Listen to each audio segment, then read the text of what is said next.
everyone. Welcome to another special Wiinter edition of Flashback 64. I'm Gooey, joined as always by McKenna. Hello. And yeah, I say it's Wiinter, but we're also talking about a GameCube game, but also it's a game that was on PlayStation, but also every other console. So that's okay though. Yeah. Who cares? And we have arguably best on Wii. Yes, actually, yeah. I would still argue that to this day, for sure. Mm-hmm. And we have very fitting guests returning to the show. We've got Ryan. Hey, buddy. Hey, I'm here again. This is the only time of the year I use Discord. And I come on the show, and I never know how to use it. Well, you did good today. I think you got on pretty well. Yeah, of course. You're very. We'll get into your backstory with the Wii, but you're very fitting also because, like you said, GameCube. You have your wonderful Homesick at Space World GameCube podcast. Hopefully, we're not taking away from covering this on there. Yeah, we'll see if that still exists. I don't know. I want to keep talking about it like it'll. I don't want to pressure you, but I'll just keep talking about it like it will continue. Yeah. For the summer fling, we'll see. We'll see if it comes back around. But we have a brand new guest on the show, and we are welcoming Mark from 6th Gen Bliss. Hey, Mark. Hey, how you doing? Good. It's good to have you. Also, a very appropriate guest for the show, as your focus definitely revolves around the height of Resident Evil 4's era. Yeah, not really the Wii version, but the originals. So. Of course. I guess, you mostly are out there sharing stuff from the 6th gen, but in terms of the Wii, what's your history with the Wii? I first picked up a Wii quite late in its life cycle. I actually ended up buying my sister's, because she was like 10 or something at the time and kind of grew out of it. So I was like, oh yeah, here's 50. I'll have it off you. Nice. But yeah, I didn't get into it till quite late in the cycle. Like I'd played a little bit of, I want to say Mario Galaxy, and that was about it up until that point. It wasn't long before the Wii U was out. A couple of years. Oh, okay. What were you playing at the time, contemporarily speaking? At that time, I was definitely like an Xbox 360 guy. Oh, hell yeah. Yeah. Just because I kind of got one cheap, that's why I picked up a Wii. That generation, I actually migrated to PS3 towards the end of it. Yeah, like I kind of aimed to play it all, though. Like I've always wanted to play it all for like all generations. Yeah, definitely. And that one was no exception. Like, yeah. It's a shame I got started so late on the Nintendo side of things.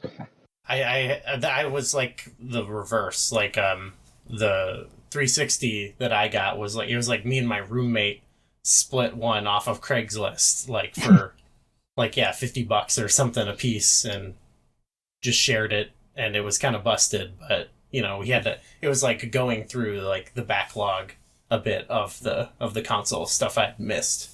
Was that during like the peak Red Ring of Death era? Yeah, actually, the one we got, it got the red ring, and my roommate, who's like a tinkerer, we like looked up a video on how to like fix it, and he did it. It worked. I was impressed. Nice. Yeah. Every time I tried that, they always stayed dead. So better luck than I had. Yeah, I think the video we watched on like how to do it, like the person who did it, like it was a video of like someone attempting it, like not a technical person, but we watched that to figure it out for some reason, and they failed in the video, but we're like, let's try that, and it worked out. So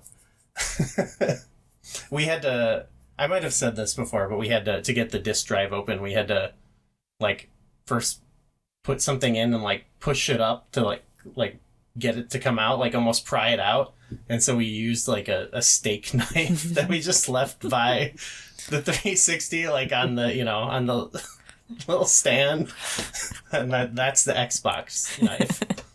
Shout out to Ramona, because she mentioned she had listened to some episodes of the show. So hopefully. Ryan, how about you? What's your history with the Wii? I was a full-on Wii 60 guy. during that gen. Actually, I bought a 360 with my first college student loans that was supposed to be used for like food and stuff. Gnarly. But yeah, so I was away at college, and you get this big check, and I was like, I really want to play Dead or Alive 4. So I bought a 360, and yeah, I was super into it. And then I've been buying Nintendo consoles at launch since the N64 was the first one I got at launch, and yeah, I buy them all at launch, and the Wii was no exception. I camped out with my friend Kevin, who you two met around Thanksgiving.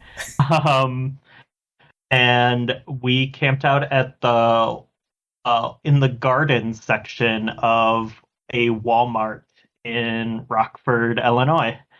We were there for like 13 or 14 hours, I think. Wow. To get our Wii, and each getting a Wii and Twilight Princess. That's awesome. I was there hour one for the Wii.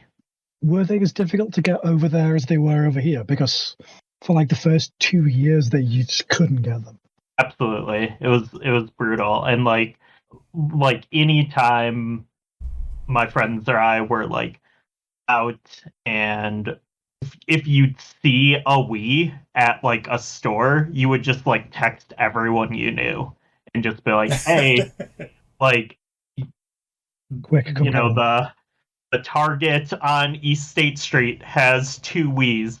Because like everyone wanted one. Like people's family members wanted them. Like someone's cousin would want one. So like I remember constantly seeing, like, if I would see one, always just be like texting as many people as we watch. Could. Yeah. But you did not see them often for those first 2 years. That was pretty wild. I'm sure you boys didn't just tag along so we could sing Kumbaya together at some Boy Scout bonfire. But then again, maybe you did. Before we go into the game itself, I've prepared a mini flashback to let you know what was going on at the time of specifically the release of Resident Evil 4 Wii Edition. Okay. So we're not talking about when Resident Evil 4 launched. And this is the North American release date. So but this was what was popping off at the time.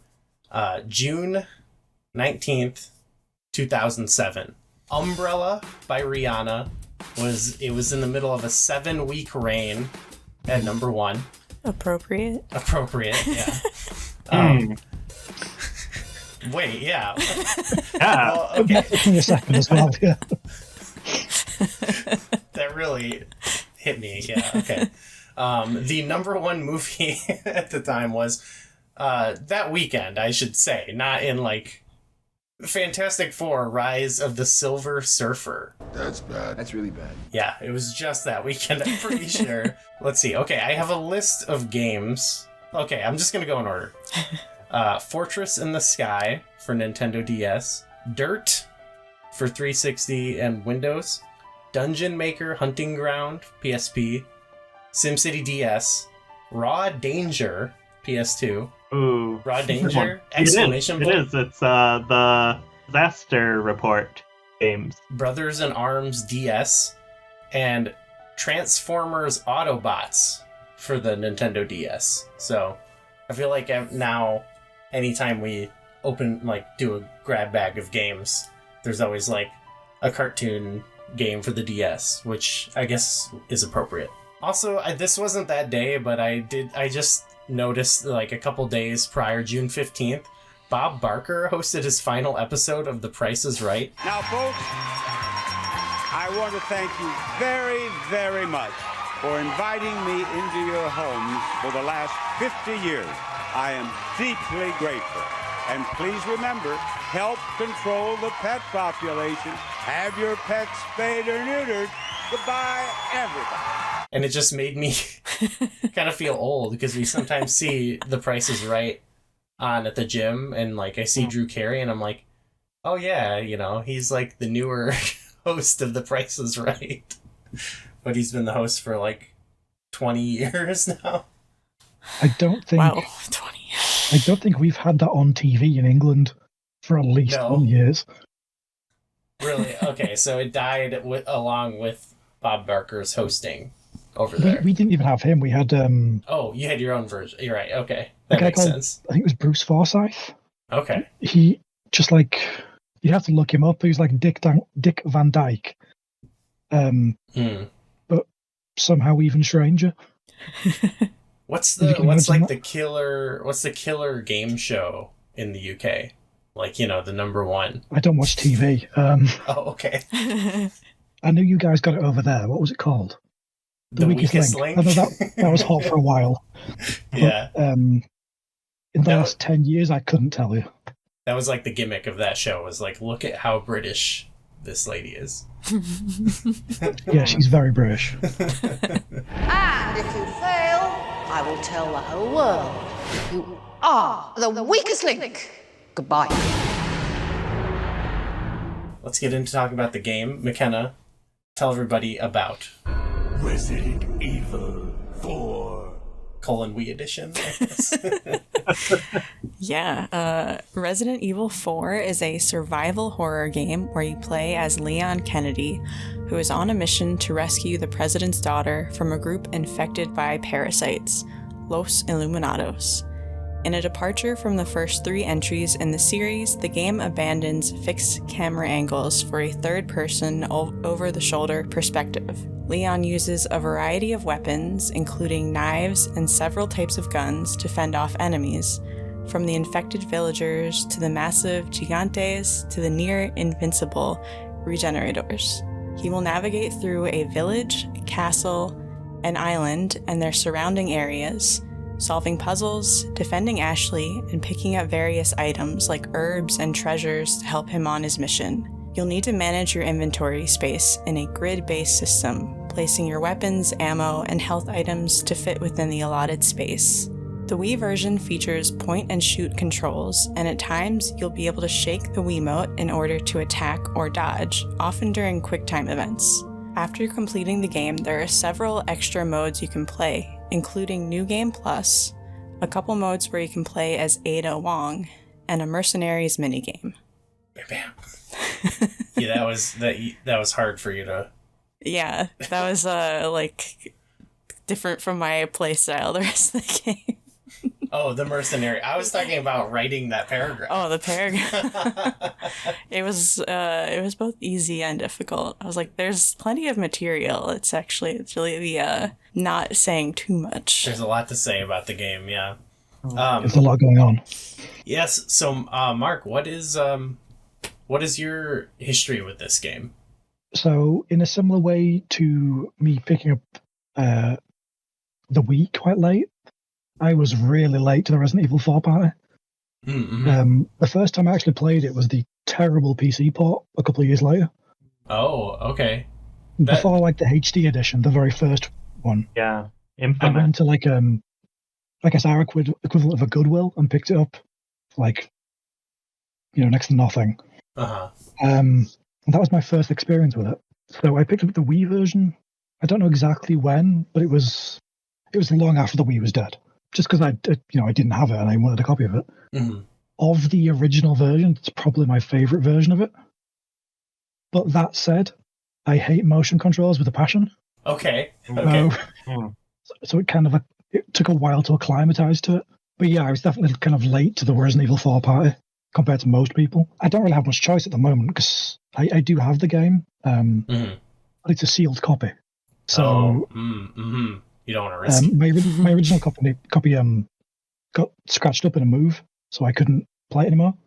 So I went online and ordered a random copy of it, and it came sealed. And I've just never wanted to open it. So Understandable. nowadays I tend to go for the PC version. If I wasn't going with the PC version, I'd probably just get another copy of the Wii version.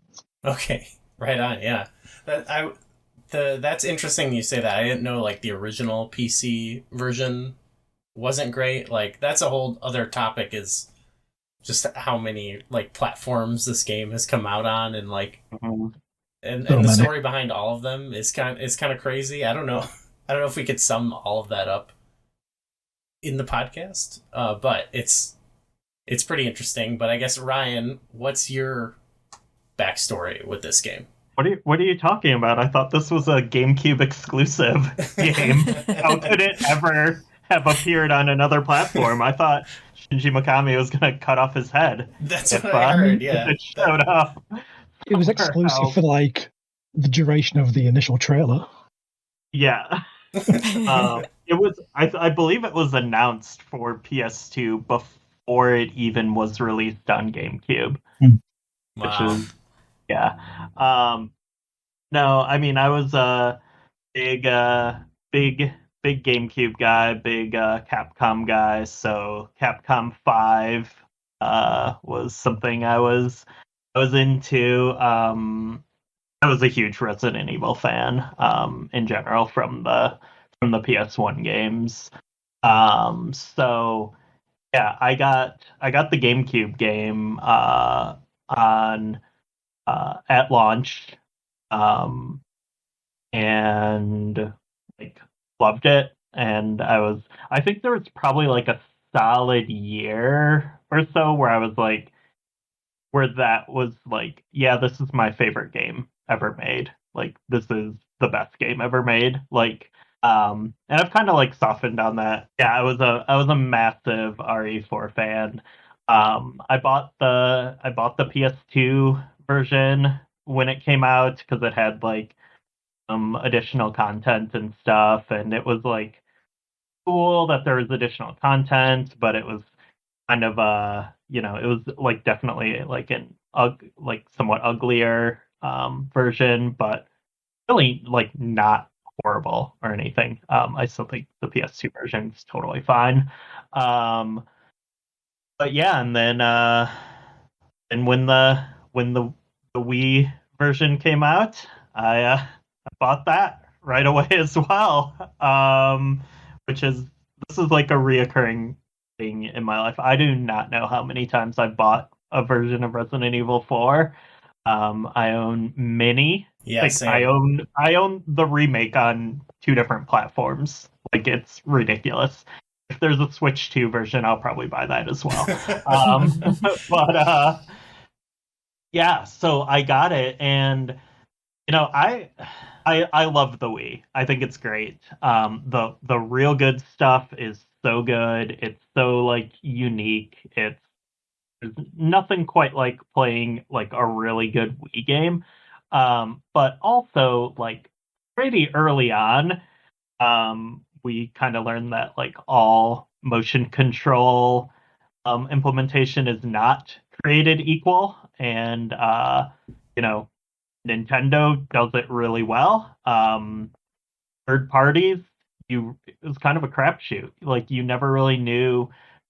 Reviews were hard because you'd have some people being like, yeah, this is so awesome, like this feels great, and then like other people being like, I hate playing this game like this. Or even just between your friends and stuff, everyone would have like different experiences with like, can't get comfortable with this, or like, oh, this is awesome.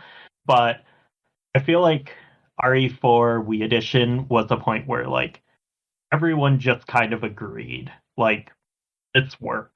Like, this is really smartly implemented. Like, when you're using motion, how you're using it, like, even just picking it up, last week to, and I hadn't played it in a while, picking it up, it's really natural. Like, it's so smartly implemented. I think like all like the little tweaks that can kind of make or break motion controls they're just like perfectly calibrated in this game. So yeah, like it was kind of one of those games where with a lot of Wii stuff, you would get people who were like skeptical or like just curious about the Wii, and you're like, hey, try this, and you give them the controller, and either they're like, oh no, I hate this, or they're like, oh, okay, it's clicking. And I remember RE4 actually won over like quite a few of my like Wii skeptic friends once Oh, really? once they played that. Like people who were like, no, I'm sticking to 360 or PC or PS3 or whatever, played that and were like, oh, okay, yeah, like more like this, please. Yeah. So yeah, One over some. That's cool. I Yeah. feel like it is because it's like it's pretty straightforward. You know, it's like it's not the motion controls aren't like too complicated. You know, it's subtly added in. I mean, it's very obvious, but it's not something where you're like having to. Well, other than like the quick time events, you're not like doing goofy stuff the whole time. It's very intuitive how they implemented it. And for me, that I instantly felt when I played for the first time, I felt similarly. I was also big into the game on GameCube. I never really saw it going on PS2 at the time, but yeah, I've looked back now and it looked like a pretty decent port of it. But I did remember like having this feeling at the time of being like, oh man, that was something cool that we had, you know, like because I felt a little embarrassed to be the GameCube haver. I think I've mentioned that on your podcast, Ryan, where it was like, yeah, I'm sorry, I can't play DVDs, I can't play CDs, like, so yeah, it felt cool that there was like the Resident Evil games, and then it was like, oh, that's lame. But obviously now that's dumb. I think whatever, put it on everything. But at the time, it was definitely like, you know, young me was definitely insecure about it. But yeah, when it came to Wii, I just like gobbled it up and played it again. And then any other time not any other time. I don't think I have as many copies as you, Ryan, but it's stuck with me. I'll be impressed if you have the Zebo port. The what now? The Zebo. It was like a Brazilian Android console that was really, really bad. Stop Skeletons from Fighting did a video on it. It's think of the worst mobile part of it and then downgrade it some more. I remember I do remember playing the iOS port, like there was like it's based on that. Okay. I've seen like a VR version or something, and I haven't played a couple VR versions now. I haven't played the remake either. I've like this game. Oh, you should. Okay. This game always does it for me. You know, like I always feel satisfied when I play the original. But McKenna, you're new to this. Yeah. This is the first Capcom game we've ever covered on the show, I believe. It's we're again, it doesn't matter.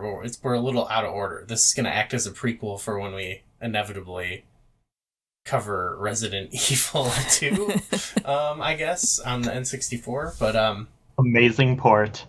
Yeah. But this is, I mean, Resident Evil. You know a little Resident Evil. Yeah, this was my first one that I played, but I like putting Let's Plays on in the background a lot of times, and so I've watched a lot of the Resident Evil games. You know what's going on. Yeah. But how is playing this game for you? It was great. Yeah. Yeah, I loved it. It took a little getting used to at first. I remember the first day I was playing it, I was like, I don't know. I don't know if I'm gonna be able to get used to the like not being able to move while I'm aiming. Yeah. But I feel like I got into it fairly quickly. Yeah, I think like the next time that we played, it was like immediately fine, because I think you just start to pick up on like just how little things in the game work, how the enemies work and stuff, right? Yeah. Mm-hmm. Yeah. Okay, so but overall, like the controls and everything, it was pretty cool. Like there was the motion. I think that's another thing to kind of get used to at first too, is like how you have to like stop and aim and shoot. Like But you get the hang Yeah. of that pretty quick too, right? Yeah. Mhm. Yeah, I feel like I'm pretty good with motion controls. I don't think I ever Yeah. there weren't many times during like the Wii era where I can remember getting irritated at motion controls. Mm-hmm. Yeah.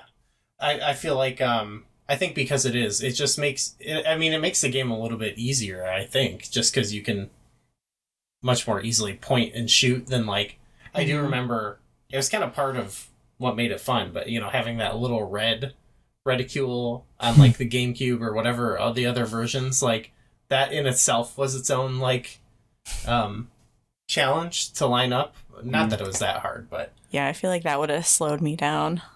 you would, yeah, I still think you could have gotten that too. But I feel like this is so much easier. Like you can like pretty much always get headshots and stuff like that. Just point right at their head, no big deal. Mm-hmm. It was much quicker to line shots up and stuff as well, with it being motion. Oh yeah, Mm-hmm. I kind of actually like using the one to move the camera to like get it in the zone and then aim. Like it feels very satisfying to me. Like all the controls, like that was something we were talking about before we recorded. Like the description and everywhere it calls it like a survival horror game. But I feel like it's just like got this smooth sort of action game flow to it that I think a lot of people feel that way. Like they kind of were stepping away from the survival horror thing, but I don't know. I think still playing it now, like obviously it's got a little bit of like built-in sort of tank control still, but I feel like the controls feel like really smooth and like the flow of like the combat encounters is very like I get my typical like routines that I have with certain like groups of enemies and stuff, and I have a very I think because I played it so many times too, I have like almost like a similar to like Ocarina of Time, just like you're not even thinking about it anymore because you've done it so many times, It's like autopilot, but in a good way. Yeah. Yeah, it's just like satisfying, like it just feels good on my brain to do. It's like playing Tetris or something.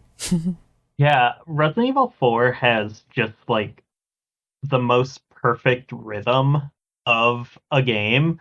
I feel like it's so meticulously designed, and it's like you kind of like appreciate this more the more times you play through it, and then you just start like taking it for granted. And then if you go and like play like Resident Evil 5 and you're like, this is close, but it's not quite the same. Right. And yeah, and I think that's just what's so incredible about RE4 is just that rhythm that you get into, and it just like you have to play by its rules. And if you try to just like run in and like just start, okay, there's like so much that's perfect about this game, but I think the town sequence like at the beginning where you basically have to like survive until the bell rings. And when you're in the village, and I think that's the point where the game is like, you can try to kill everyone here, but you probably won't. And especially if it's like your first time playing. And so the game kind of teaches you, like in that moment, like you need to actually like run and position yourself in certain ways. And you have to like, find that balance of like conserving your ammo and resources, but also like, you can kill people and get some ammo back sometimes, but it's not like a guarantee. So you really have to do like a lot of kind of problem solving like in the moment, and it makes you the game makes you make a lot of like quick decisions in like really intense situations, and you don't have like the total range of movement that you have in like, you know, previous like action games like a Devil May Cry or something, and then the games that are like inspired by Resident Evil 4. Like I love the Gears of War games, but those also have like their own kind of rhythm, but you have like a lot more mobility and stuff, like you can shoot while moving, and which completely changes the dynamics of like a combat encounter. So like a lot of the limitations in Resident Evil 4 are kind of what makes it so great, because it's so well designed around those limitations. That opening town sequence, it's just a masterclass of design. Like it teaches you everything you need to know about the game in that like 5-minute section.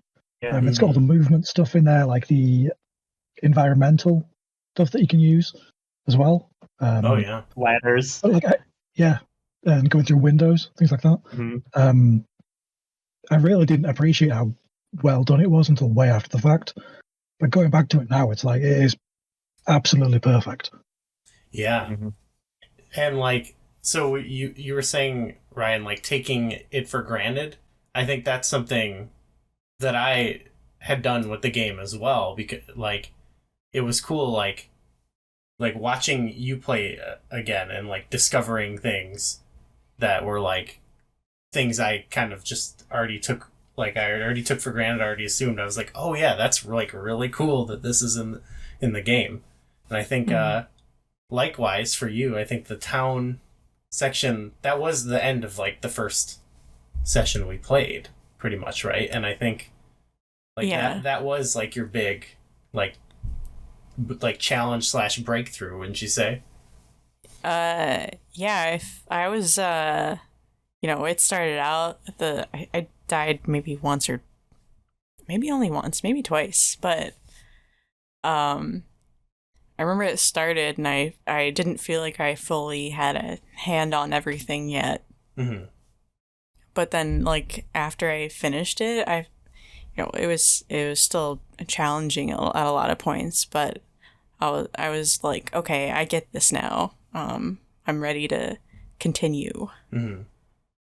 Yeah, it's like I feel like there's a thing it also teaches you there where it's like not just conserving ammo and stuff, but also like searching out other items and stuff mid encounter, because I feel like that's like something you can always take a chance of going in one area and getting like a herb or ammo or something, but then like you have to just like factor that in. And I felt like that's something, that area being kind of sprawling sort of shows that to you. And then also the cool thing the game does is when you're done with that stuff and you just get to go through and start picking up stuff you didn't get, that's also a very satisfying part of the loop, I would say. Satisfying, such a relief, yeah. Just getting all your treasures and stuff. But then that's also like when we were talking before, I was saying like, oh, I wouldn't consider it like a survival horror, but then you kind of pointed out like on your first playthrough, like you often, I mean, you were never like in classic Resident Evil, like there's times where you're like, I just am not going to shoot, or I'm going to like knife this guy or whatever. But I think you were never like in full desperation mode, but you were often having to consider like what ammo, what gun to use and stuff, because it kind of kept you, right? It kept you like wanting ammo. Yeah. There was one point I was just thinking where I was like pretty much out of ammo, and it was I don't know what it's called, but it's the like boss that's in the cage that's hanging above the pit. Yeah. It was like after we got out of that point, and we're just like, I was just running around, and I'm like, I'm like out of ammo right now. Yeah, that was a pretty dire situation. But you got it, you beat it. Yeah. Yeah, they're, it's not like quite as survival horror as the previous three, but I still felt like points where it had those elements. I have to interject in that part. I have a very specific Resident Evil 4 memory tied to that boss fight. There was like when I first had it on GameCube, there was like a week where my family went down to in the summer to just like vacation and spend time with family members who lived in Oklahoma, and we stayed out in like a camper. Camper. Sorry, a camper. Yeah, I don't know why. We stayed in a camper like in their yard, like while like the week we were there, and I brought my GameCube, and the camper had one of those little tiny like black and white TVs. Oh wow! And so I got it hooked up to that, and I specifically remember fighting that boss in that camper for the first time. Were you like out in the woods? No, not really. It's just okay. Yeah, but it was like the summer. That would be sick. That would be well. We did do some. I have done a little bit of that, but no, that we were just staying on someone's lawn. I feel like that's very like redneck, but that's what we're doing. Sorry, but I didn't mean to take away from like Mark, you were saying, like I think it's a game, if you're a new player, it like trains you, like it starts as like a survival horror game, and it trains you to be like a big dumb action hero like Leon. Like I feel like you grow along with him and get more powered up, and by the end you're smashing the final boss with like the like cranes, and you're shooting rocket launchers at him or whatever, and doing a big escape. But I do feel like if you're fairly new to it, and like you're not as accustomed to that control style, you do start a little bit more like on the back foot, and I think that's what's kind of cool about it. I think that's one of the wonderful things about that opening town section is if you've played the previous games but don't really know much about Resident Evil 4, you probably will go into that quite conservatively and saving ammo, things like that. But it does such a good job of letting you play aggressively and not punishing you too much for it. Yeah. So that kind of, then like you said, it lets you build up that confidence to, by the end of these, this walking badass that's blowing up everything. And like mentioned Resident Evil 5, which has the same kind of like sequence at the start, but just doesn't do it anywhere near as well. I like that idea of like rewarding the aggressive gameplay, because that you mentioned how the villagers like drop ammo, and stuff like that, but it goes away, and that was something I noticed like earlier on, like sometimes like McKenna, I feel like you're more sometimes afraid when there's like a large crowd. Mm-hmm. This is not a diss. I'm just saying this is yours. My strategy was find a corner, back myself up into it. This is not a diss. McKenna's strategy in a lot of games when shit starts to hit the fan is run back to the start of the level and hide behind a crate. So yeah, there were times where I'm watching and there's like all this ammo and I'm like, oh, you gotta run over and get that, but I don't want to backseat too hard, Mm-hmm. But I think like that almost tailor made the game to your, like, then it did become a little bit more, you got to be safe, but then it led to you having to like get into these other situations later where you were a bit lower. Mm-hmm. It had a good balance though, like you never it didn't ever seem too unfair, right? You mentioned one part. Even then, like I still felt like that boss didn't kill me. I was able to do it, even though it was more of a challenge. Yeah, it's fair for sure. Ryan, sorry, I think I cut you off earlier from something you were gonna say. Oh yeah, I mean okay, like I know we need to move past this opening village, but something else. This is part one. No. Something else that's so great about this sequence, and I think it kind of ties into everything that's been said so far, is you have this sequence where the game is like pushing you from the shallow end to the deep end, but then like kind of giving you some freedom there. Like you can play more defensively. You can run away you could run away for like most of the time and just kind of clear that section that way, or you can go in guns blazing and like you can get more and more comfortable and start to feel like a badass. But what's amazing about this section is you can do that and you can become like a huge badass and feel awesome here. And then there's a dude with a chainsaw that can one hit kill you in this opening section of the game. Like you can be running around there for 4 minutes, like blowing dudes up, and then and you hear that chainsaw, and it's like it still evokes like a visceral reaction in me. Like when you hear the sound and you don't like know where he is. Oh yeah. But yeah, he can totally one hit kill you. Like it does not matter like what you've done up to that point. Like if you're in his vicinity, it just kind of like cuts to a cutscene and you just get killed. We got chainsawed a few times. Yeah, once or twice. Yeah. Sometimes it was like we didn't expect it. Yeah, I think once I was like reloading. You're like, well, I'm like, all right. This is a fun little animation to see. Yeah, it's kind of gratifying to get the animation at least. Pretty cool. Like a Mortal Kombat fatality, kind of. Yeah.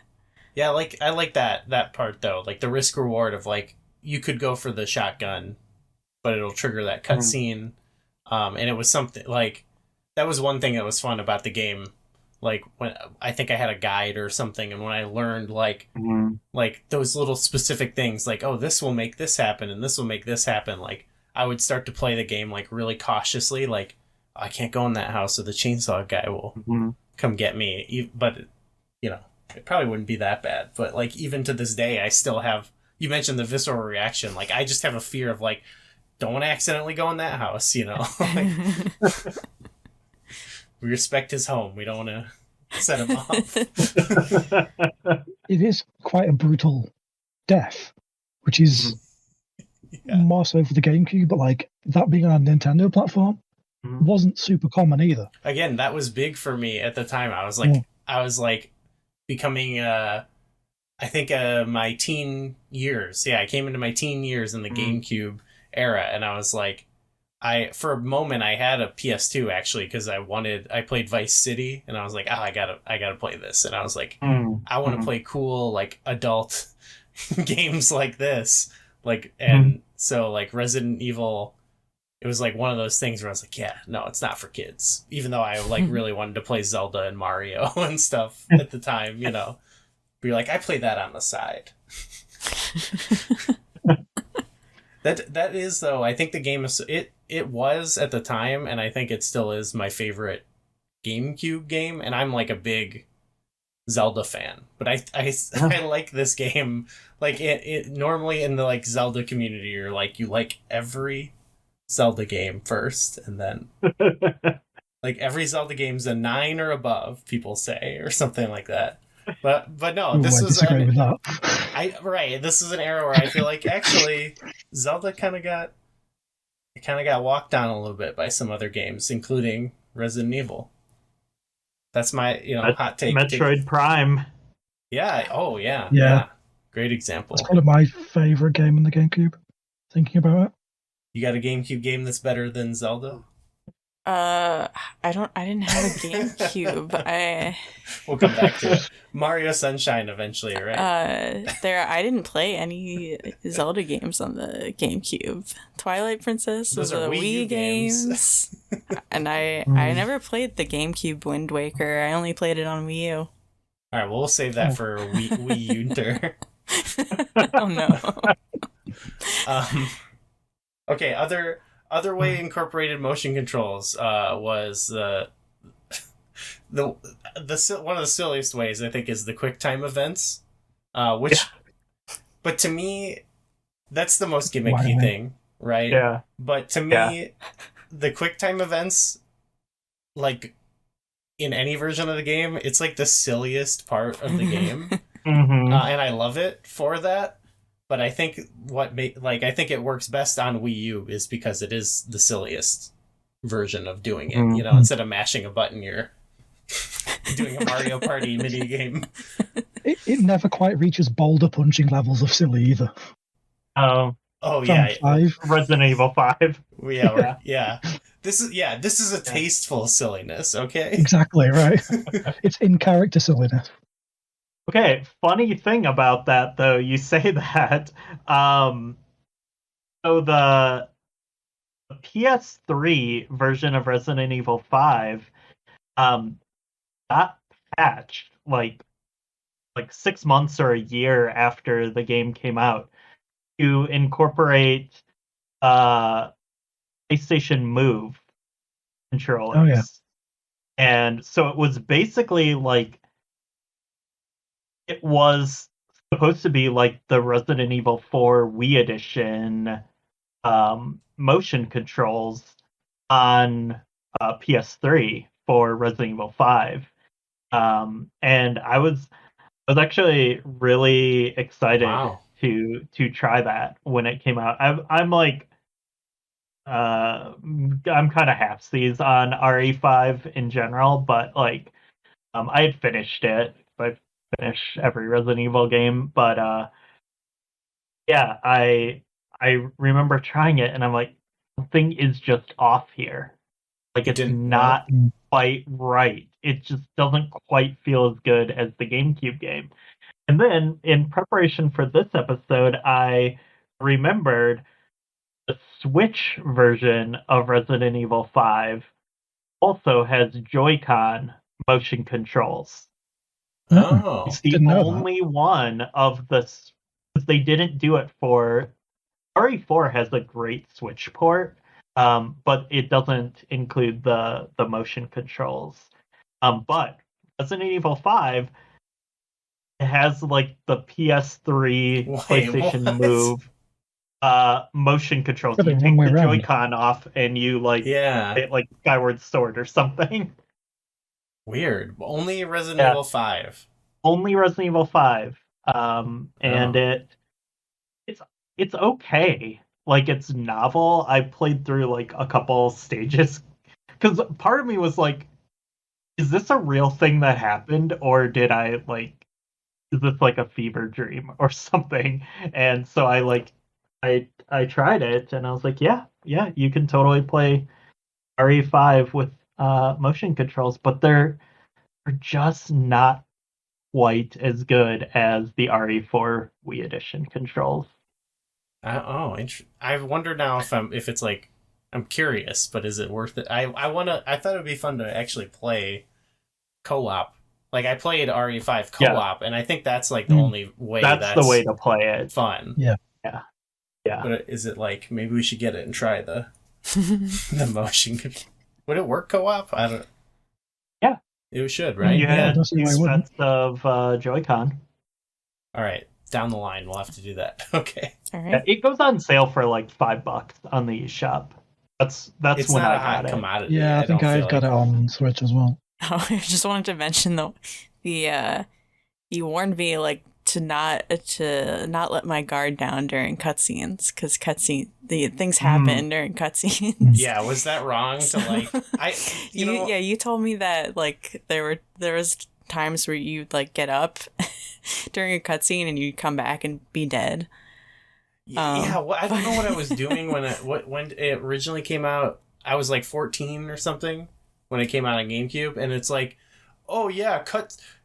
We're at the lake. I just beat the lake monster. Cutscene time. I'm just gonna walk away and go like make a sandwich or something. Like, what was I doing? Not watching the cutscene. But again, that trained me when I didn't, cut the rope after I fought Del Lago or whatever, and I came back and just, you are dead, and like, what the hell happened? Yeah.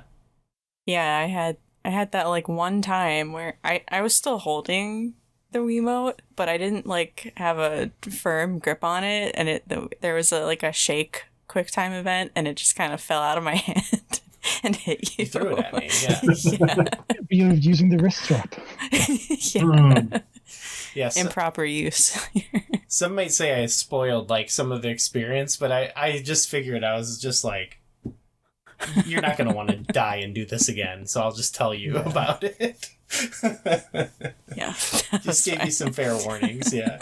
There's a couple like ridiculous moments in the game like that where it will like do the like where something's gonna like they'll have like deviously placed tripwire or something like that, you know. Oh. Or, the bear trap. The bear traps, yeah. Yeah. There isn't a single playthrough of Resident Evil 4 I've done where I've avoided the bear trap. Every time I will get hit by every single one of them. Yeah. Even when I know it's there, I'll still walk into it. Yeah. You Even in the remake. Really? Okay, yeah. I'm glad the bear trap survived. Those are also key to the experience, I think. Yeah, it's like, do I trust myself to maneuver around this, or do I just waste a bullet and shoot it? You shot them all. I shot all of them. Even ones that were like behind you, not going that way. Just in case. Yeah, I was like, if I don't shoot this one that's behind me, I'm going to forget about it. And I'm going to like walk up into it. Yeah. Yeah. Because you'll see something and be like, oh, wait, I need to go back and like, I think there's something over here. And then you step in the damn bear trap. Yeah. So I think I'm pro shooting them. The dog as well. Like, they got the dog with a bear trap, so yeah, they just need to not exist. Another way, but the game like teaches you something there. Like, hey, there's bear traps. You're actually not going to see one for like an hour, but if you free the dog, which you should do, and I feel like everyone does, I hope so. You'll remember.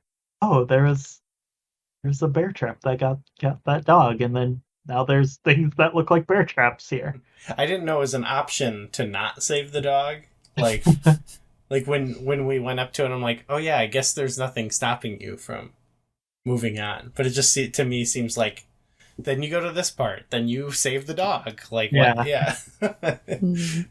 Saving the animals in Super Metroid. Yeah, you have to. Okay, so we've moved beyond talking about the opening village fight, but I want to use it as a way to illustrate the other like kind of standout thing about the game to me is the setting.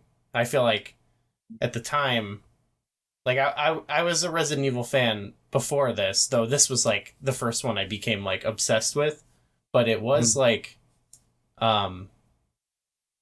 like compared to the other ones, it was definitely a big departure in terms of like the setting, like I feel like usually you start off more in some like enclosed space or something like that, or maybe like in Resident Evil 2 you have like an opening sort of like little area you run through, but then you get into like your zone, where this was like, I mean, looking at it, like you're actually really just kind of traveling like down one path, but like feeling like you're actually like in this like village and stuff. It was like quite a different tone compared to the other Resident Evils, obviously, and also the big thing that they keep hyping up in the beginning, or they keep like making sure you get this, is like that they're not zombies. Yeah. Like everything is like, they're not zombies. Okay. So yeah. I don't know. What do you guys make of like Ryan, what do you think of this compared to like classic Resident Evil? I think it was about time for something like that, for a change up, but yeah. Yeah, I mean, like, this game was in development in like 1999, and it went through so many different iterations. One of the iterations became Devil May Cry. Like, right. The story Capcom of this is... and Mikami knew like something had to change with Resident Evil, and you can see like there's like a really interesting through line through like Capcom's games that I think lead to RE4, where they're becoming a little more action focused and they start kind of shedding some of the more annoying bits, like the, really extensive backtracking and stuff. Because on PS1, there was Dino Crisis 2, which kind of shifted into like a little bit more of like little bit more action compared to the original, which was basically like Resident Evil with dinosaurs, which is awesome, but it would still like follow that formula. And then early on in the PS2's life, there was Onimusha Warlords, which like kind of had that same sort of like Capcom survival horror structure, but it was with it was obviously with samurai and stuff, but also it was more like action combat focused. And then like obviously Devil May Cry was like its own direction. Even before that, like within the Resident Evil series, like Code Veronica had like a little bit more action in it. Like they give you these dual machine guns like early on, and you could like just mow down like a ton of zombies. They knew that you couldn't stick to this rigid formula forever, so they were trying to like experiment in different ways. And it's funny because I remember, being like a PlayStation 1 owner and getting these kind of yearly sequels, and I always equate like Resident Evil sequels on the PS1 with the Tomb Raider sequels, where it they made a big impact with the first game, arguably peaked with the second, and then by the third game people are like, yeah, this formula is getting a little stale. Like there's other games that are doing kind of similar things but are like a little bit more fun. And so like there was this push like, please change the formula, please change the formula. And Capcom was doing that balancing act of like, like what Zelda, 3D Zelda did for a while. It's like, you want to kind of push the games into like a new genre, but you don't want to like disappoint fans who are like totally okay with playing, this specific kind of like formula. But then like eventually you get to like your and you iterate through and try things. You test the waters with stuff like Skyward Sword and the 3DS game, the top-down Link Between Worlds, where they were like, well, we're going to give you a little bit more open, but then eventually you get to the point where you're like, all right, we're just pushing you into the pool, and here's Breath of the Wild, or here's Resident Evil 4. Like, we've tried to prepare you for this, but this is what we're doing now. Yeah. And that's how RE4 felt to me. I was like, I kind of see where you're going with this, but then it's like, okay, we're fully this now. Yeah, I definitely know, like, I have some friends who are like this was like their off ramp from the series. They were like, this is not what I love. Yeah. Like I don't like Resident Evil anymore, basically. And they like still to this day, like can't convince them to even really play it. So, but it's not for everyone. I definitely understand, like, it is a much different experience, so I guess I can appreciate being like, well, this is more of my thing.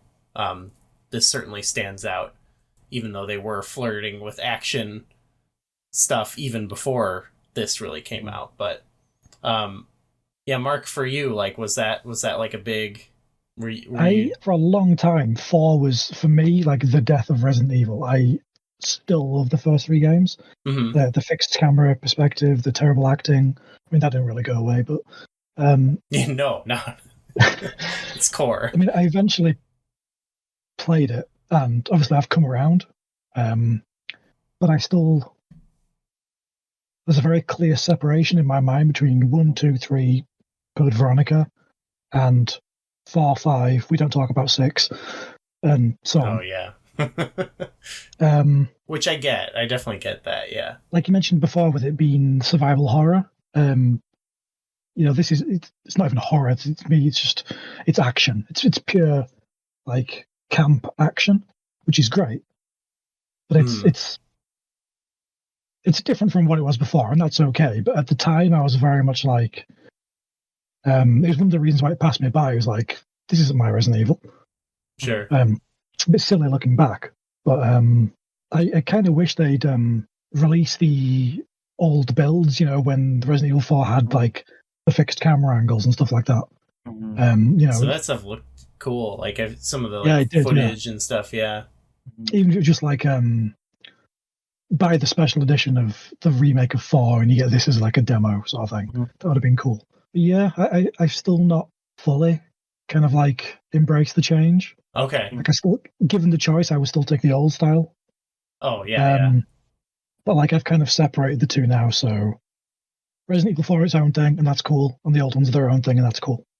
Yeah. I have similar, like, especially now, similar to, like, Zelda, like, I feel like Resident Evil, like, the fact that the series have gone and now, like, reinvented themselves, and I think that has sort of helped me, not that I was ever super skeptical, but now it's, like, really plain to me, like, these are all, there's, like, totally different categories these all can belong in, as opposed to some series that have kind of, like, maybe maintained, like, similar gameplay. These are like they're gonna experiment and go in different directions, and I'm like kind of into that while still having like my preferences, And then there's some that are actually just horrible, I think, but that's for a different. You mentioned 6, but that's for another time. But 6 is retroactively really fun now. If you go into it knowing that it's ridiculous. Maybe I should I replay was gonna say, like, I kind of like 6. Yeah, that was the last time I did like a midnight release for a game, and I was so disappointed, but I don't know what I was hoping for. But maybe now, I think that I might have had a similar thing, like the Resident Evil 4 thing happened to me, but with 6, where I was like, this is not the Resident Evil 4 that I wanted, I just saw Leon in the trailers, and it got me excited, And 6 was like really bad at launch. Like on 360 and PS3, they were really trying to like punch above their weight on those systems that were like really long in the tooth at that point. Like if you play it on like PC or like PS or like the PS4 version or whatever, like playing it at like 60 frames per second, it actually feels good, which was the problem with RE6 on like a PS3 running at like 22 frames per second. And yeah, the first time I played it was on PS3. Yeah.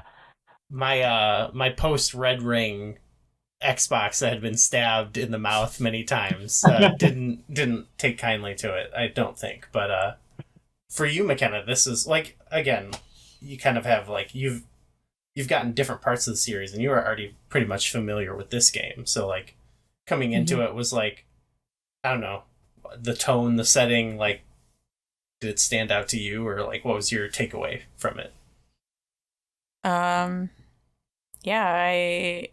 It was kind of close to what I was expecting.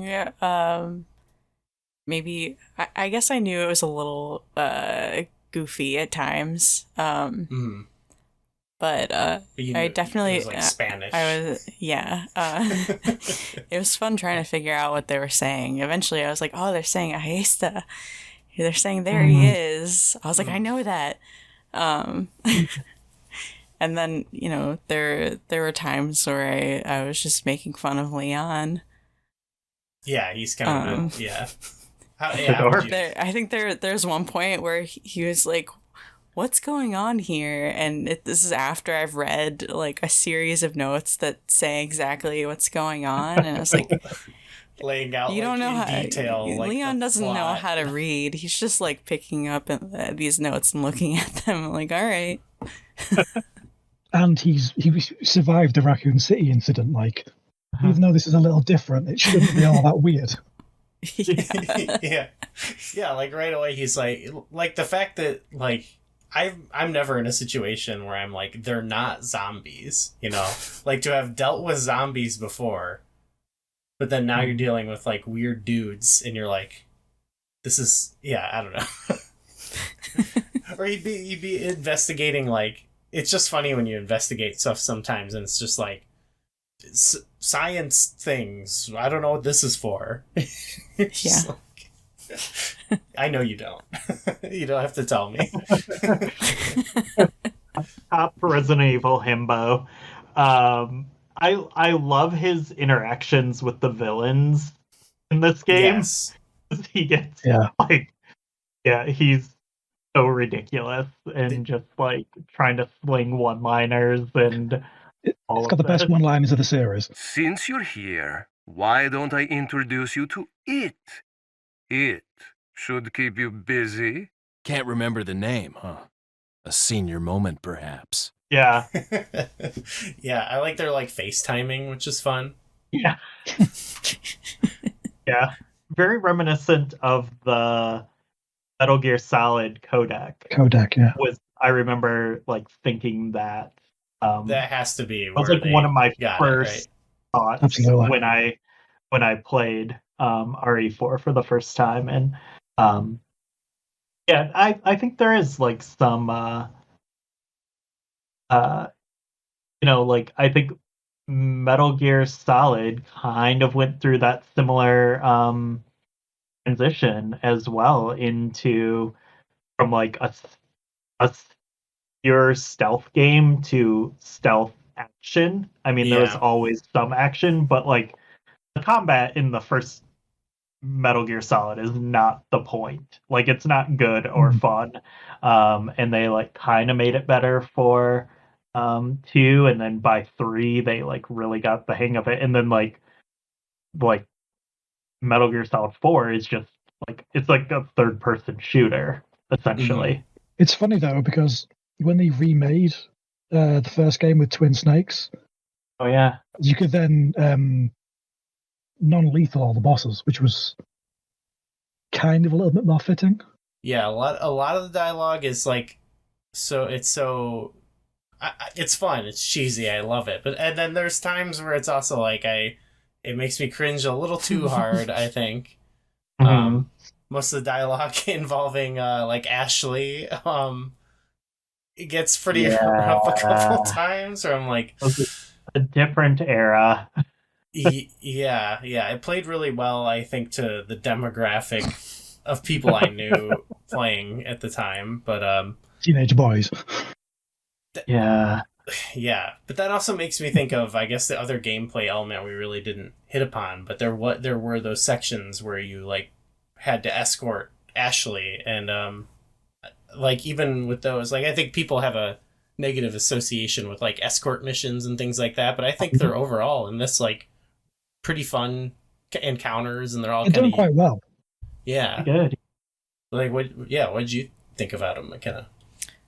I was nervous about them going in because I had heard about them before, but I didn't think any of it was too challenging.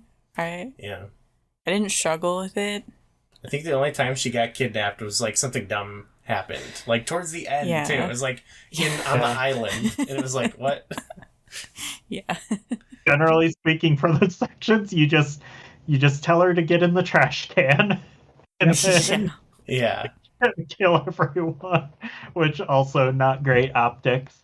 But they did actually tone down some of like the more creepy stuff with Ashley in the remake.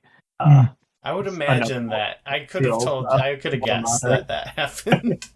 Yeah. I think dialogue in general in the remake is a very it's still got that hint of like tongue-in-cheek irony and stuff, but it's a little bit more, I just guess, safe for work, really. I do know I played 2 and 3 remake, and I felt like those walked a good line where they were like, it was still kind of like dumb-ish adjacent like movie cheese, but it was like sincerely done, I think, and that kind of worked for me. It was like endearing, you know, but I do like, you know, throw away some of that stuff, but I do like most of the really dumb shit talking that Leon does to the bosses for sure. Especially there's some great like villain characters in this. Like the dude in the village is, you know, he's cool, he's like intimidating, but obviously I think the goat bad guy is the castle dude. I've been expecting you, my brethren. No thanks, bro. Ramon Salazar. I love that villain. Yeah, what a goofy little guy. He's a goofy little guy, yeah. Like the Napoleon stuff is just so interesting with him. Like, yeah, he's like a shorter dude, and he has like his Napoleon hat, and it's like this Napoleon reference kind of, and then he builds like a giant mechanical statue of himself attacks, you know, and you have to do like a running sequence from it. Yeah. And then you get out of the building, and then it breaks through the wall, and it chases you again. It's so disappointing that scene is cut from the remake. I know. Oh, no. See? Yep. No, I'm never going to buy it. That's where Resident Evil died for you. Yep. They're called the Los Illuminados. Los Illuminados? That's a mouthful. You've had a bunch of games of like, you know, Umbrella villain, and like they kind of told it from different angles and stuff like that, but this was, I don't know, it's very like of the era, you know, like they're making like references to like terrorism, like global terrorism and stuff like that. It's kind of dumb, like, but it's the cult element of like, I don't know, the whole like inner workings of the plot and stuff. It's a little silly, but I think it's appropriate for the game, and it's quite fun as you're discovering like the little tidbits of how the terrorist group works with the cult, or like how they're like one and the same, and how Umbrella is investigating it. It's, I don't know, I think it's a fun like change of pace from the other games. I mean, the plot in the early games was always really silly anyway, if you kind of sat down and read it. So this is just taking it to the next level of, if we're going to be silly, let's be really silly. Yeah, I feel like there's not too much you could do. Like, I've never been like in terms of like being turned off by a Resident Evil game, I don't know if it's ever really been because of like the lore or the plot, you know. I'm always just like, okay, now I get like, what's the one where you're fighting like Jill is the boss, and you know, it's like whatever it is. I was like, this is insane. I don't know what this is, but it really didn't. That really didn't affect my opinion on the game, you know.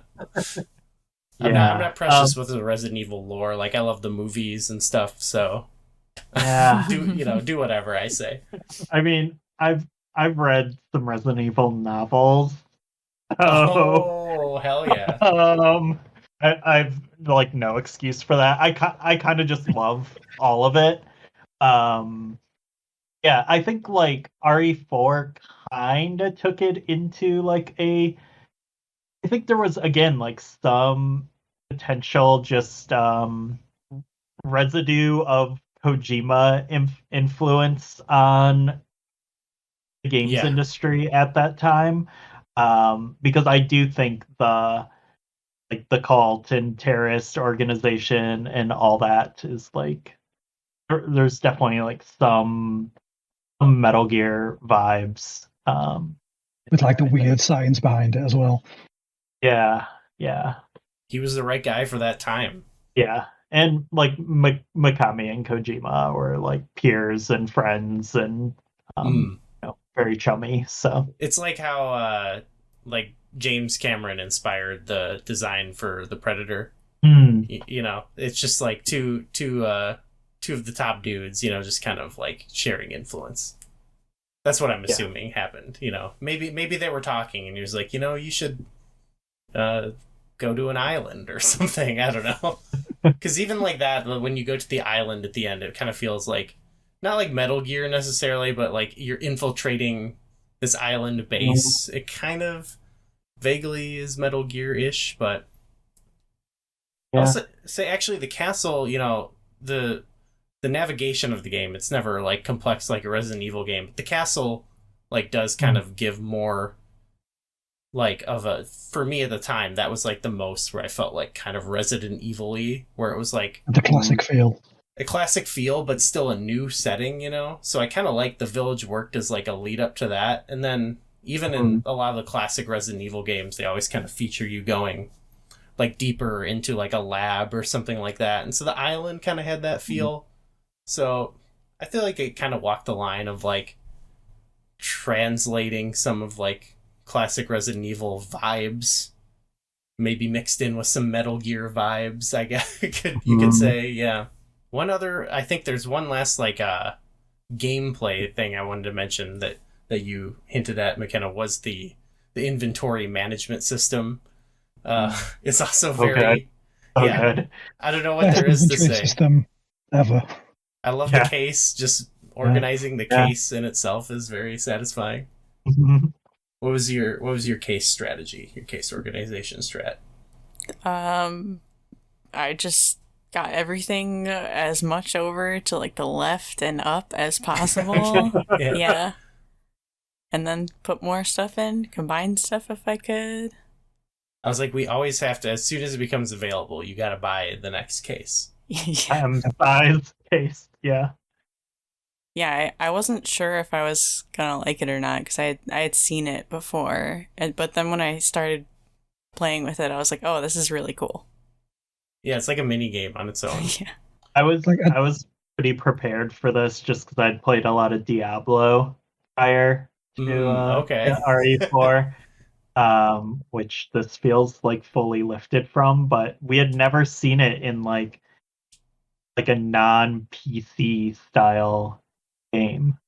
Yeah, I wish the Wii version, you should be able to just like click and drag, click and drag it around. Yeah. I'm gonna say it's like, a failure as a Wii game then. Yeah. It's surprising as well because the series regressed. The Resident Evil 5, its inventory system was terrible. Yeah, it was like the same kind of idea, but worse in every way. Like they had gold and then went back on it.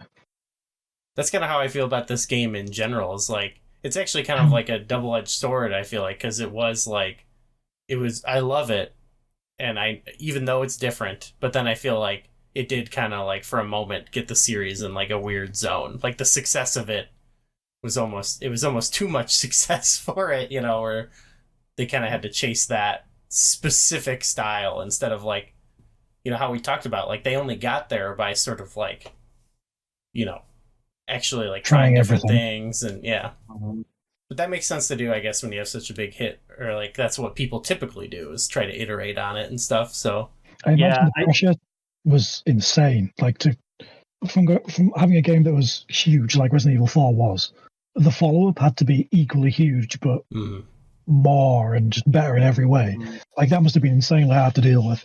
Yeah, and I think like Capcom kind of took away a lot of the wrong lessons from what made Resident Evil 4 good. And like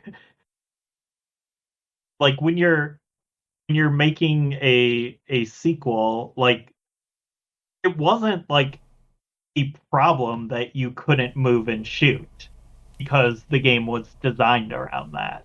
You're right. And so that they gave you that ability in Resident Evil 5, and it like you're like, yay, I can do this thing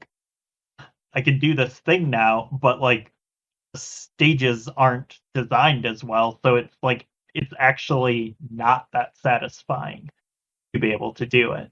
Totally, yeah. I don't think I could have articulated that at the time, but like that totally makes sense. But I think that kind of gets, I'm sure not for everyone, but for me it was like kind of glossed over by just doing the co-op. You just don't even you don't really notice the design as much. At least I didn't at the time as like a teenager, because I was just like, I'm just running through blasting guys with my friend, not really thinking about that. Like pretty much anything can be fun if you do it with friends. So. Yeah, right. Yeah, exactly. It can save a lot of games for sure. I gotta get this in there too. We talked about the inventory management, buying the cases, but who do you buy the cases from? Got something that might interest you. Yeah, another iconic character I think is the merchant. What are you buying, stranger? Yeah, I don't know what to say about it other than doing a impersonation of everyone do their favorite. Good, yeah, that's good. Okay. Just did mine, so. Okay, yeah, we'll count that. Ryan, you got one? Make it harder for me. Take away some good ones. Got a lot of good things on sale, stranger. That's good. What do you got? I'll buy it at a high price. Dang it. That's my favorite. That was going to be my next one. It's so satisfying when you're like, oh, is this going to be a good sale? And he goes, ah. And you're like, ooh. Yeah. Okay, I'll do, thank you. Oh, yeah. I didn't know until just this playthrough that it said, I looked it up and it said it's the same voice actor who does Leon Kennedy is the merchant. Really? I didn't know that. Someone can fact check me here on this. I believe. Let me merchant. I that's one of those things where I was like, I read that and I was like, I'm gonna say that in the episode. People are gonna love it. And then now I'm like, yeah, Paul Mercier. Yeah, same guy. Yeah, same guy, which is kind of amazing. Wow. He's kind of like the voice of this game a little bit. Wow. Yeah. I think he did great. I think the Leon lines are good. The delivery's so different. Yeah. Yeah, exactly. He slips into the role.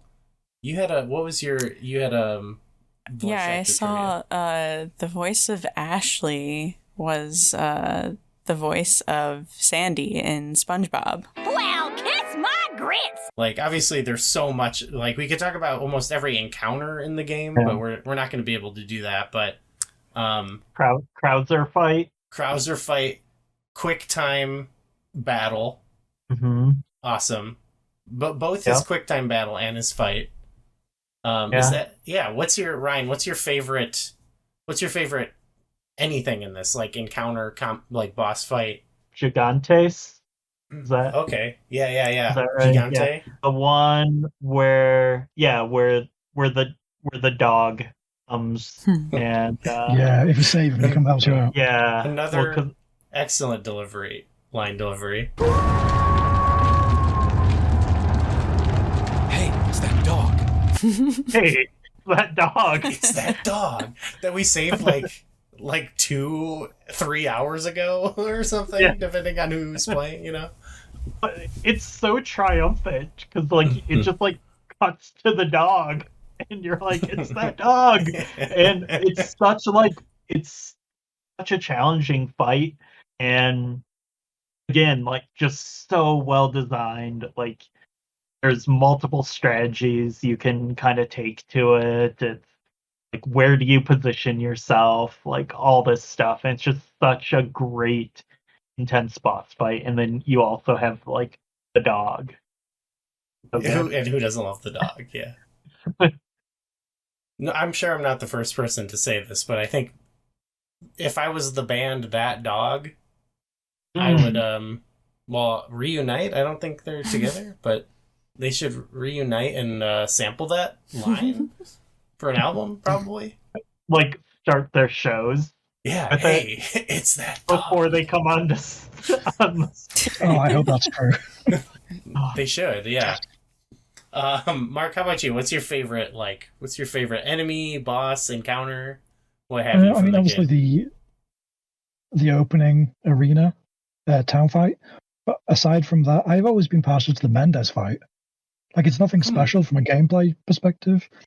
But just seeing that transformation into the Plagueis farm, and like the barn being on fire and stuff. Like I always really enjoyed that fight. Yeah, I think climbing up the second layer in the barn is cool, and yeah, like swinging around from the rafters. Yeah, like it's ridiculous, but again, it fits. It works. Yeah, it is one of the creepier moments from the game. Like I think the game does at times creep back into like some scary moments. Like there were like a lot of times I would ask you like, "Are you scared?" And you're like, "Not really." Like more.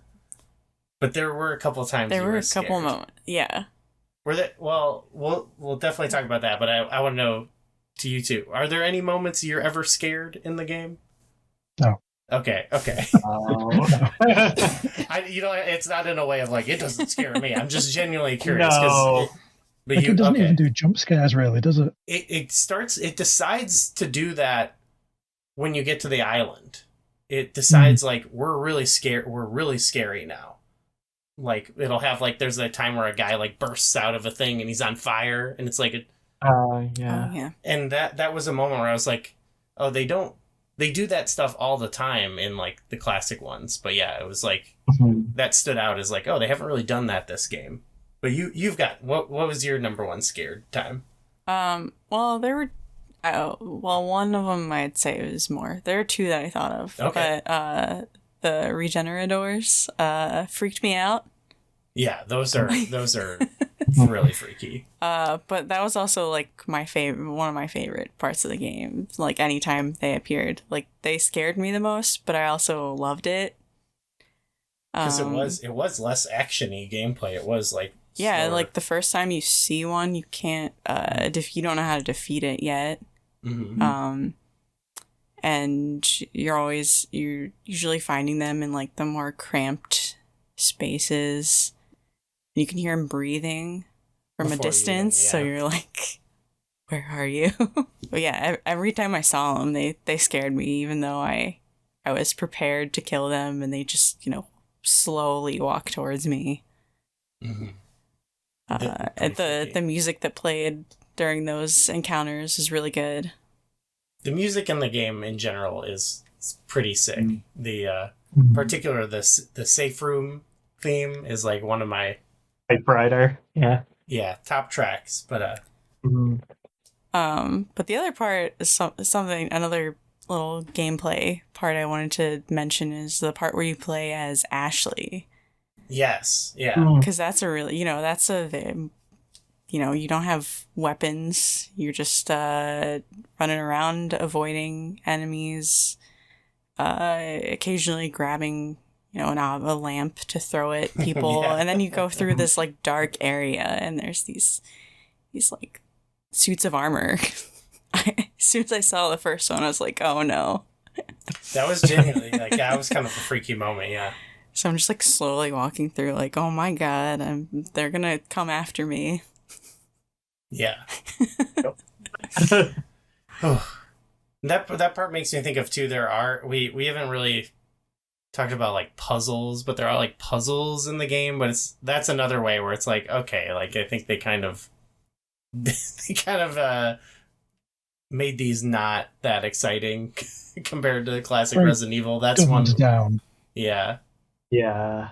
They're like, here, do a side puzzle. For me, honestly, I remember like kind of finding it to be a relief. That the puzzles were not so ridiculous, because I think in the games that kind of came like directly before RE4 were Resident Evil Remake and 0. Mm-hmm. And I love Remake and I like 0. But I felt both of those games, they do have some parts that like I dread like replaying, where there's just a lot of tedious like item management involved with the puzzles, and like I'm thinking in like Remake where you have to like make the solution with all of the different like chemicals or whatever. Oh yeah. And it's like so annoying, and just kind of like kills the momentum of the game. So yeah, I remember when he's like Resident Evil once where it's like built the symbol 3 times and then it like unlocks the door. It like I don't know, it works. It makes sense, and I feel like maybe they like overcorrected for this game with the puzzles. But I feel like the point that they've gotten to now, thinking about like specifically like the Resident Evil 2 remake, Yeah.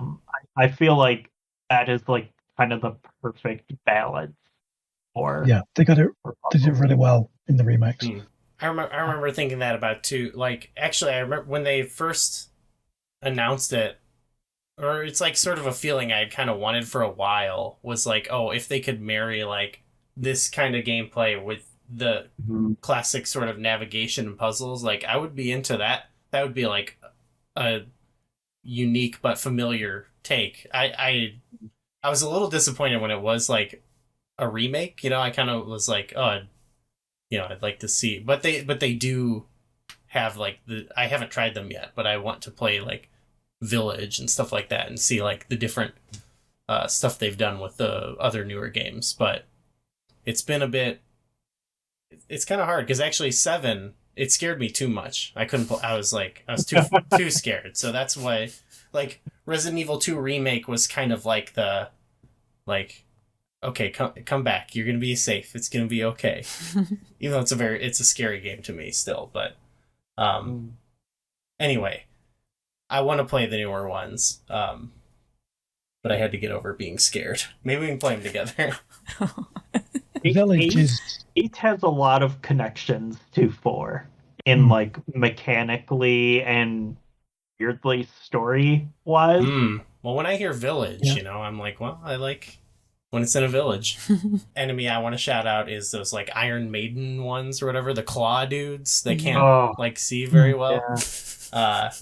That was one where it was like, for me that's like I know the specifics, like, oh, I do this and this and this, so like it's more of an action. But for you, that was like you were like really taking tense, care to not get yeah.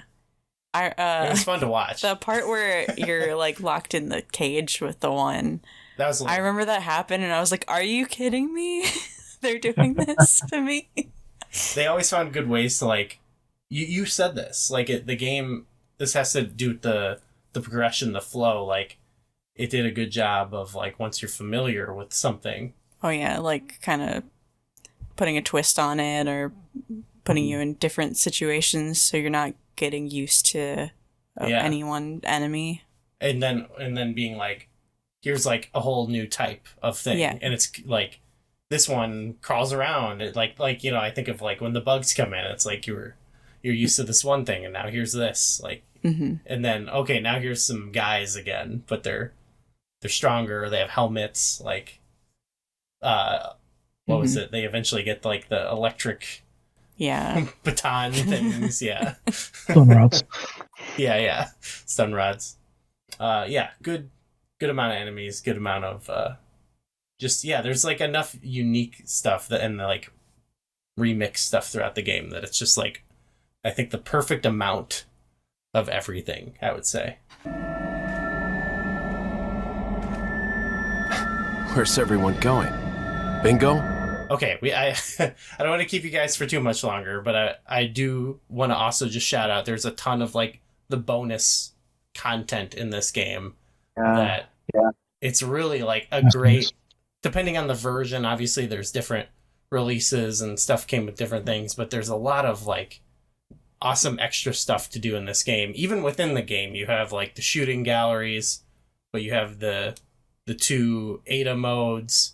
The mercenaries, that's another way where it's like it trains you again to like make the game more of an action game, because once you get into mercenaries, then you're having to, if you were ever hesitant about things before, it's like no, now you're timed and you have to run and you have to like do this to up your score. It's like the whole point is like take these face on, so And then like obviously the other stories with Ada give a different like spin on the story, but yeah, Mark, Ryan as well. Like, did you have like a favorite mode, or like what did you play any of these? Like, what were you into? I played quite a bit of the Mercenaries mode, but I didn't touch the Ada stuff until the remake. So, Okay, cool. yeah, Mercenaries is really cool because as its own self-contained thing, it's just like a fun little game that kind of pushes you to obviously increase your score. But kind of, now I don't know if this was intentional or not. It also feels like it was designed in such a way that it lets you, to get your score better, you have to get better at the game, right? The combat. Yeah. Which felt like it was perfect training for doing the harder difficulties. Yeah, the harder difficulties. Yeah. Mm. Oh, yeah. Because by this point, you should be like completely at ease with the combat. And like, you know, you can dispatch any enemy. And you got so used to it with Mercenaries mode that professional difficulty or whatever is just, it's less of a step up. So it was kind of cool from that perspective as well. Yeah, I mean, I think just as as a complete package, I think Resident Evil 4 is just one of those games that just over delivered on every account. Like even the original GameCube release, like I played through that so many times too. Like for one, it's just really fun, and then two, like you're always kind of unlocking things with more playthroughs, which is a hallmark of the series. It's something the Resident Evil games have always done. Metal Gear Solid games did this as well, and then you have like New Game Plus and types of ways to play that can kind of like change things up for you as well. And then then you add in the Wii version includes the extra content from the PS2 version, and then like the motion controls and stuff. And if I remember correctly, I believe the Wii version was released at a discount price. I think it was like $30 retail. It wasn't like a full price game. If I I remember. remember that as well. And so yeah, it's just like it was such like a no-brainer, even if you had purchased one or two copies of Resident Evil 4 prior to it. Yeah. Yeah, it's just like it's still just incredible to me, like how much is in this game. And you mentioned earlier, Goo, about just like little things you can change in your play style that like make the game respond in different ways. There's like tons of those little moments in here, so it's like it's super replayable. And then then you have this Ada mode telling her story, and we haven't really talked about Ada. I wonder, like, what is everyone's take on her as a character and as like playing as her? Yeah, I don't really. I guess I've seen her before, but I was like, I don't know, what is she doing here? And she's kind of mysterious for a lot of the game. It's kind of, you're not quite sure if she's friend or foe. Yeah. I feel like in the game itself, does it feel? I feel like it does it. I feel like it takes maybe the extra stuff to really like kind of flesh out what's going on with her, wouldn't you say? So I feel like otherwise it's just kind of like she shows up, she helps you, she doesn't help, she like only it's like, I guess at the end like she gives you like the final thing to win and then escape, but yeah, I don't know. I don't feel like there's a ton of payoff. Good luck story. fleeing the island. Yeah, get on the jet ski. And hardest part of the game. No. It was funny. Like you're just like, it's just like, well, you weren't really like this, but I always associate with like, I'm ready for this to be over. Just let me jet ski out of here. But I don't know, Mark. What do you think about Ada? the character playing or story or whatever. I did. Like I said, I only played her story on the remake. I never played it on the Wii or the PS2. I enjoyed it. Like, I think she's a cool character. Ryan, did you have a hot take on this or anything? I feel strongly about Ada. Okay. I think she's great. I thought she was cool in Resident Evil 2. It was nice. She brought like a sense of familiarity when I was first playing through RE4, like when she appeared. Like it was like a really cool moment because like you're Leon in this game, but like there's no stars members, there's no Harry or Chris or Jill or anyone. And so you start to feel like so far removed from like the original Resident Evil games because everything's so different. And then I remember like when she showed up, I was like, oh, cool, you're here. Like friend. And so I think like having played RE2 and liking her character there, like really did a lot of like heavy lifting for my enjoyment of her in this, and then being able to like play through like this cool action scenario with her was also nice. And then I think she's like one of the best parts of RE6, and she's handled really well in the RE2 remake. So I think she's definitely a cool core character in the cast. Oh yeah, and I definitely don't want to say she's not cool. Like that would definitely like the encounters. Okay. Yeah, like, have you seen her sunglasses and her that explode? The Mission Impossible sunglasses. Yeah.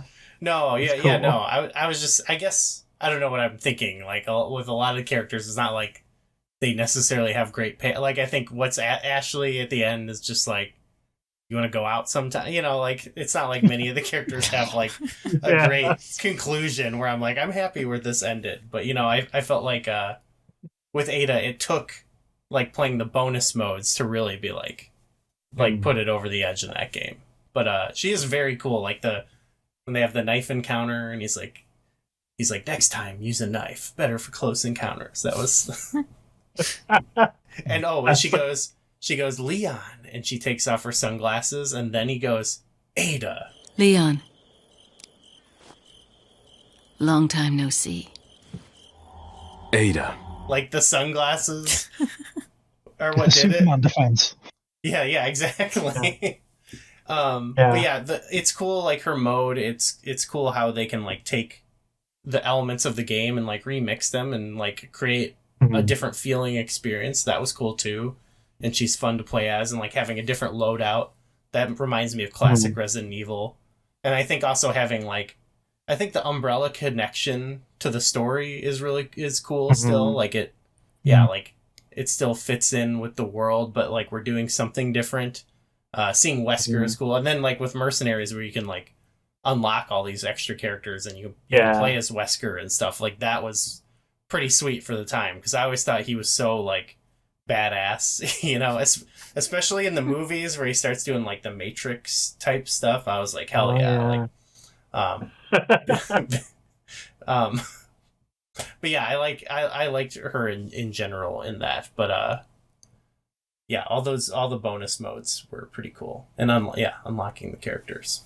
I feel like we need to wrap it up. I guess we should throw out real quick Luis, the character of Luis, or Louis! Louis!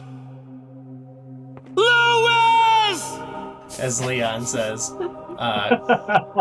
Because I just thought of it, Ryan, because you said, you don't have any STARS members there, but you do have, like, there's a little bit of, like, a buddy cop situation for a minute. Yeah. But Luis, he sadly... I like him. He's alright as a character, right? He crosses the line the one time. He makes, Not a good like first impression with Ashley, but Yeah. other than that, yeah. He says that, and then Leon's like, she's cool, but it's like, man, he's not being cool right now. I like reading the notes about like him trying to figure stuff out. I do like you seeming like he dies, and then for hours later you're finding his notes like just like on a rock. Yeah, you're like, who's placing these notes? Is she... Well, you know. Don't worry. She's cool. This game is an all-timer. It's amazing. There's still like so much to appreciate in it now, even with the existence of the remake doesn't invalidate this game. And I think especially the Wii version. I think, I don't think like just owning the remake and then being like, I'm never going to play any Resident Evil 4 version again is like, that's not how I want to live my life. Because I think this Wii version offers something really special because you get the original game, and all like the goofy one-liners and combat scenarios and just like super well designed gameplay. But then you also get this experience of playing it with these really well done motion controls that you can't do anywhere else except on Wii. Like they bizarrely did not do it with the Switch version, even though they did with Resident Evil 5. Like it's so weird. I know that there's a PSVR 2 version, or you can play Resident Evil 4 Remake in PSVR 2. Yeah. But I don't know if it has motion controls. Well, I've got a PSVR 2, but I don't have Resident Evil Remake on PS5. Oh. But there is an Oculus Quest 2 version of it, which is it's basically the original Resident Evil 4 with in VR with motion controls. It's the closest thing to the Wii version. Okay. You can get now. Obviously, you need a Quest 2. It's not on Steam or anything like that, irritatingly. But from what I gather, it's pretty good. Okay. Like it's as close as we can get nowadays without, getting the Wii version. There's all kinds of I don't know if it's ever going to be like Doom where you play it in a PDF file, but maybe if I say it, that means someone will eventually do it. But there's a lot of ways to play the game, luckily. And that was I want to actually shout out because you guys haven't heard it yet, but we had on our show. Mark Normandin was recently on our show, and he just had an article he had an article come out called Resident Evil 4 at 2005's best game still doesn't need a remake. And it goes a bit counter to what we were saying a bit, but what he points out at the end of it, and I think this is something that's cool, is that through like this remake and everything, they have kept like that original version of the game still available, widely available to play. And so I think that's cool. Like I like when they do that, where it's like we're not just we're not fixing the game and like making the old version unavailable. You can still have that and this, which is cool. Yeah. Definitely needs to be more of that. Yes, yeah. But no, they need to add the Wii motion controls in. I'll say that. Yeah, the only other release of the Wii version was on the Wii U store. When like towards the end of the Wii U life cycle, you could buy like some Wii games on Wii U. Still think the Wii U's bad, people? Did you hear that? No.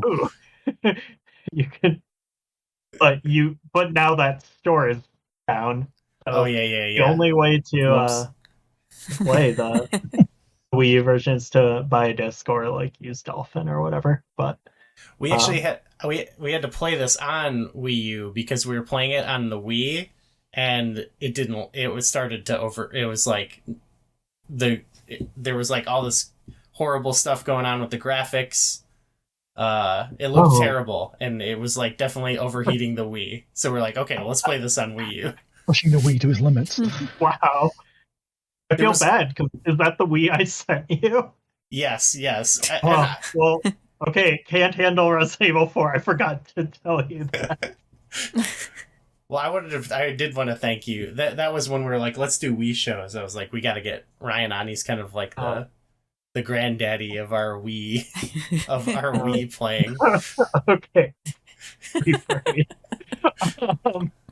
I've sent my right hand to dispose of you. Your right hand comes off? I really enjoyed it. I definitely want to check out more of the Resident Evil games. I've been wanting to check them out, but even more so now. Resident Evil is cool. Yeah. Well, thanks to both you guys for coming. Mark, you got anything you want to promote? I'm really bad at self-promotion. 6th Gen Bliss on Blue Sky and VG Archives on YouTube. 6th Gen Bliss. All right, yeah. Those are both great follows. Great accounts. Yeah. Yeah, love seeing everything you post. Ryan, how about you? I'm great at self-promotion, and I love it. So you can find me on Blue Sky at Standard Issue Gaming, defstand480.bsky.social. Also, DVD Menus, which is dvdmenus.bsky.social, where I love it. Post regularly. Yeah, both these guys have great stuff to follow. It's basically, like some of the favorite stuff that I look at on Blue Sky is over there. So thanks again to both of you. And thanks for having us. Thanks for having us. Yeah, thank you.